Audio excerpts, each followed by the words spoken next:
जय गजानन माऊली. रोशनी बेंडे मराठी व्लॉगमध्ये तुमचं स्वागत आहे. तर आज आहे गुढीपाडवा. गुढीपाडव्याच्या तुम्हा सर्वांना खूप खूप शुभेच्छा. सण म्हटल्यावर लगबग अशी चालूच असते दिवसभर. तर आज सकाळी मी लवकर उठले. लवकर उठून बाकीचे कामं सर्व आवरून घेतले आणि देवपूजा करायला घेतले, कारण आज नवीन दिवसाची सुरुवात होणार आहे. तशी मी रोजच देवपूजा करते, पण आज नवीन दिवसाची सुरुवात आहे तर कामं भरपूर असतात, गुढी उभारणं वगैरे. तर आज पटापट असे कामं आवरायचे चालू होतं. गुढीपाडवा म्हटलं म्हणजे एक नवीन उत्साह असतो. या दिवशी हिंदू पंचांगानुसार नवीन वर्षाची सुरुवात होते. आता गुढीपाडवा म्हणजे विजयाचं प्रतीक असं समजलं जातं, कारण घराबाहेर आपण जी गुढी उभी करतो तिला विजयाचं प्रतीक, यश आणि समृद्धीचं प्रतीक असं समजलं जातं. आपल्याला काही नवीन काम वगैरे करणं असलं तर आजचा दिवस शुभ मानला जातो. इथं माझी छान देवपूजा झालेली आहे. रांगोळी वगैरे मी काढून घेतली. आता देवपूजा झाल्यानंतर मी गुढी उभारण्याची तयारी केली. ताटामध्ये हळद कुंकू घेतलं आणि 2 विड्याची पानं, त्यावर सुपारी घेतली आणि थोडे फुलं, दिवा लावून घेतला आणि गूळ खोबऱ्याचा प्रसाद म्हणून नैवेद्यासाठी आणि प्रसाद म्हणून मी गूळ खोबरंच घेतलं. चौरंग घेतला, नवी साडी घेतली आणि बांबूची जी आपली काडी असते ती घेतली, तिला स्वच्छ अशी पुसून घेतली. सर्वात आधी मी चौरंग मांडून पुसून घेतला, त्यावरती विड्याची पानं ठेवली आणि त्यावरती सुपारी, थोडे तांदूळ टाकून मी सुपारी ठेवून घेतली आणि गणपती बाप्पाची पूजा करून घेतली. गुढीपाडव्याच्या दिवशी कडू, गोड, निंबाची पानं, गूळ खाल्लं जातं, जे आयुष्याच्या सुखदुःखाचं प्रतीक आहे आणि आरोग्यासाठीही चांगलं असतं. म्हणजे कडुनिंबाची पानं आपण खाल्ली पाहिजे, असं यातून आपल्याला सांगलं जातं.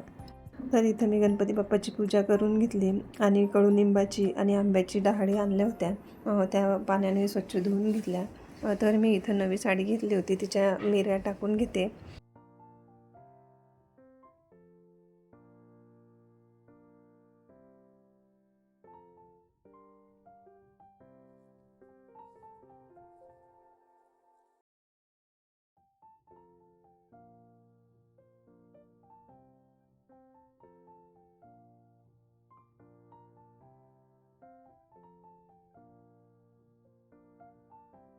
साडी गुंडाळून घेतल्यानंतर मी आंब्याची आणि कडुनिंबाची डहाळी घेतली.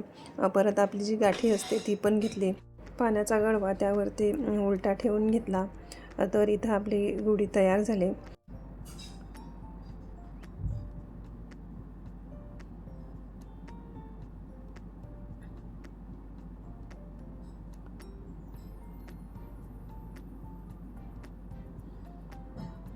छान गुढी मी उभारून घेतली आणि गडव्यावरती स्वस्तिक काढून गुढीची पूजा करून घेतली.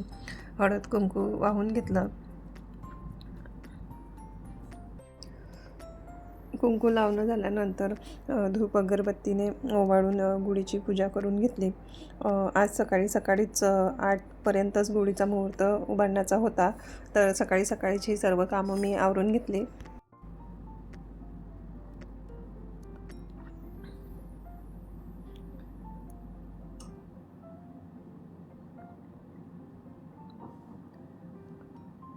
तर इथं गुढीची पूजा करून घेतली. गुढीची पूजा झाल्यानंतर आतमध्ये आली, तर गावाकडे काय प्रथा आहे, गुढीपाडव्याच्या दिवशी म्हणजे नववर्षाच्या दिवशी मुंजे जीव घालण्याची प्रथा असते.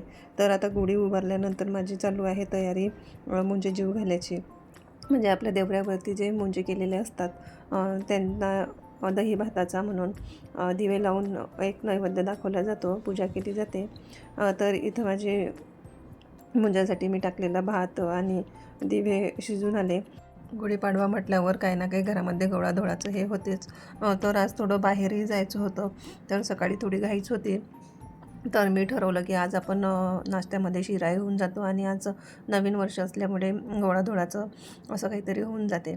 तर इथं छान असे दिवे आणि भात माझा शिजून आला. हे एका प्लेटमध्ये मी काढून घेतले आणि गार होण्यासाठी राहू दिले बाजूला. तिथं कढईमध्ये तूप तपेन तोपर्यंत हे काढून घेतलं. तूप छान तपलं. तूप तापल्यानंतर मी त्यामध्ये रवा टाकून घेतला. 1 वाटी असा मी रवा घेतला. सकाळी बाहेर जाण्याची घाई होती, त्यामुळे दुसरं काही मी आज केलं नाही. आज रव्याचाच हलवा करायचं ठरवलं होतं, तर रव्याचा हलवाच करायला घेतला. छान असा लालसर मी रवा भाजू दिला आणि एकाकडे मी रव्यामध्ये टाकण्यासाठी पाणी ठेवलं होतं. पाणी छान उकळी येऊ दिली. उकळी आल्यानंतर त्या रव्यामध्ये टाकलं. तर मी काय करते, म्हणजे ते हातावर शितोडे उडू नये म्हणून त्यावर झाकण ठेवून देते, जेणेकरून गॅसही खराब होत नाही आणि आपल्या हातावरही वाफ येत नाही. तर इथं मी 1 वाटी रवा घेतला होता, तर त्याला सपाट वाटी अशी साखर घेतली आणि डोळे कुटून त्यामध्ये टाकून दिले. छान असा आपला रव्याचा हलवा प्रसादासाठी तयार आहे. तर गुढीपाडव्यासाठी आपला प्रसादासाठी रवा तयार आहे. तो बाजूला गॅस मंद आचेवर थोडा वेळ ठेवून दिला. तर आता मी इथं करते मुंजी जीव घालायची तयारी. तर 5 मी पिंपळाचे पानं आणले आणि 5 पिंपळाच्या पानावरती जे दिवे उकळून घेतले होते भातामध्ये ते त्यावरती ठेवले. वाता ठेवून तेल टाकून छान असे लावून घेतले आणि घरामध्ये म्हणजे देवघरामध्ये मुंजांचे चांदीचे टाक असतात. तर माझ्या घरामध्ये 5 असे मुंजांचे चांदीचे टाक आहे, ते ठेवून घेतले आणि माझ्या हा घरातला मुंजा त्याला दर्शन घ्यायला लावलं. गुढीला नैवेद्य दाखवून घेतला. व्हिडिओला लाईक करा, शेअर करा आणि कमेंट करा. सबस्क्राईब करायला विसरू नका.